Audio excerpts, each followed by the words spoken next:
رہے تھے۔ میں انتہائی شکر گزار ہوں اپنے محسنی مشفقی استاذی فخر السادات حضرت علامہ پیر سید صفدر حسین شاہ صاحب گیلانی، آپ کا علالت تباہ کے باوجود آپ نے اس بزم نور کو رونق بخشی۔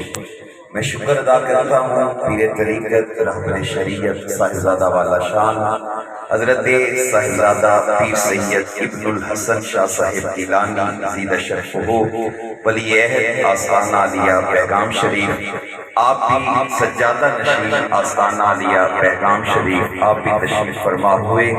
اللہ آپ کا آنا بھی اپنی بارگاہ میں قبول و منظور فرمائے۔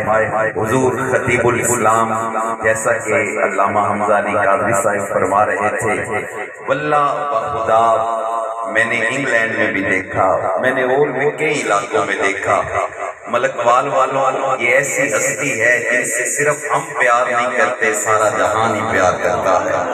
اور یہ پیار فقط اس لیے ہے، بہت پیار فقط اس لیے ہے کہ ان کے منہ سے رسول اللہ صلی اللہ علیہ وآلہ وسلم کی اس مبارک لمحہ اقدس، ان کے موتیوں سے نکلنے والے کلمات کی خوشبو آتی ہے۔ اللہ آپ کا سایہ عاطفت ہمارے سروں پر دائم قائم و دائم فرمائے۔ آج کی اس نشست میں جتنے بھی حضور سرور کائنات صلی اللہ علیہ وآلہ وسلم کے غلام جلوہ گر ہوئے، میں سب کا تہہ دل سے شکریہ ادا کرتا ہوں۔ بالخصوص کتنے علماء ذیشان تشریف لائے اور صدر سنی علماء کونسل ملک وال ترجمان اہل سنت حضرت علامہ مولانا محمد اشرف چشتی صاحب آپ تشریف فرما ہوئے، آپ کا بھی شکریہ ادا کرتا ہوں۔ آپ سب دوستوں سے گزارش ہے کہ قبلہ قادری صاحب آپ تشریف لے کے جا رہے ہیں، آپ سارے احباب اپنی اپنی نشستوں پہ تشریف فرما ہوں۔ میں جملہ علماء کرام آپ کا تہہ دل سے شکریہ ادا کرتا ہوں، اور ہمیں اس بات کا شدت سے احساس ہے۔ تشریف رکھیں جی اپنی اپنی نشستوں پر۔ میں آپ کو یہ عرض کرتا چلوں کہ ہماری اس مسجد کے محدود سے نمازی ہیں، اگر گنتی کی جائے تو 5 سے 7 نمازی نماز میں شریک ہوتے ہیں، لیکن مزے کی بات یہ ہے کہ ہر نمازی اپنی جگہ پہ اس مسجد کا خادم ہے۔ ہمارے یہ بزرگ بیٹھے ہیں ملک بشیر صاحب، ان سے صحیح طور پہ چلا نہیں جاتا، لیکن واللہ باخدا میں نے ان کو سارا دن مسجد کی خدمت کرتے دیکھا ہے۔ ہمارے یہ نمازی ہیں اعجاز امتیاز صاحب، جو ایک کام سے معذور ہیں، واللہ باخدا روزانہ کی بنیاد پہ اللہ کے گھر کی صفائی یہ کرتے ہیں۔ ہمارے یہ عالی ظہیر پیغامی صاحب، اللہ ان کو اور زندگی عطا فرمائے، صحت عطا فرمائے۔ آپ ان کا عشق رسول اس بات سے اندازہ کیجئے کہ یہ جو تاجدار ختم نبوت کے اشتہارات، میں نے عرض کیا جناب بچے لگا لیں گے، اپنے بچے کے ساتھ موٹر سائیکل پہ بیٹھ کے ایک ایک میرے مصطفیٰ کی ختم نبوت کا اشتہار خود جا کے لگایا۔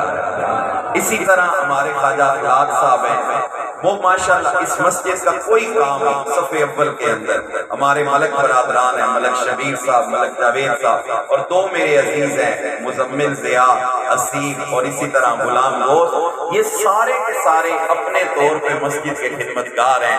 اللہ ان سب کی یہ محبتیں اپنی بارگاہ میں قبول و منظور فرمائے۔ شاہ صاحبان تشریف فرمائے، میں عرض کروں گا ان کی خدمت میں کہ یہ دعا کریں، انشاءاللہ میرے رب کا حکم ہوا تو یہی مسجد جس کی آج جگہ ہمیں کم محسوس ہوئی ہے، انشاءاللہ ختم نبوت کا فیضان اسی مسجد سے جاری ہوگا۔ میرے رب کا منظور ہوا تو انشاءاللہ ایک دن آئے گا، یہ بھی حضور علیہ السلام کی عشق اور محبت کا مرکز بنے گا۔ سادات کرام دعا کریں گے اللہ میرے ان دوستوں کو سلامت رکھے۔ میں کس کس کا نام لوں اور کس کس کا نام نہ لوں، آپ جتنے بھی احباب تشریف فرما ہوئے، اللہ سب کا آنا اپنی بارگاہ میں قبول و منظور فرمائے۔ ابھی آپ سب احباب اس محبت سے تشریف لائے ہیں، اسی محبت سے آپ نے بیٹھنا ہے۔ دوستوں نے بڑا پرتکلف آپ کے لیے لنگر شریف کا انتظام کیا ہے، آپ نے وہ لنگر اسی باادب طریقے سے جو مسجد کے حال میں بیٹھے ہیں وہ مسجد کے حال میں بیٹھے رہیں۔ جو ادھر سین میں بیٹھے ہیں آپ ادھر ہی تشریف رکھیں گے، جو اس سائڈ میں بیٹھے ہیں آپ بھی ادھر ہی بیٹھیں گے، انشاءاللہ ہمارے عزیز آپ تک حضور سرور کائنات کی ختم نبوت کے اس جلسے کا لنگر پہنچائیں گے۔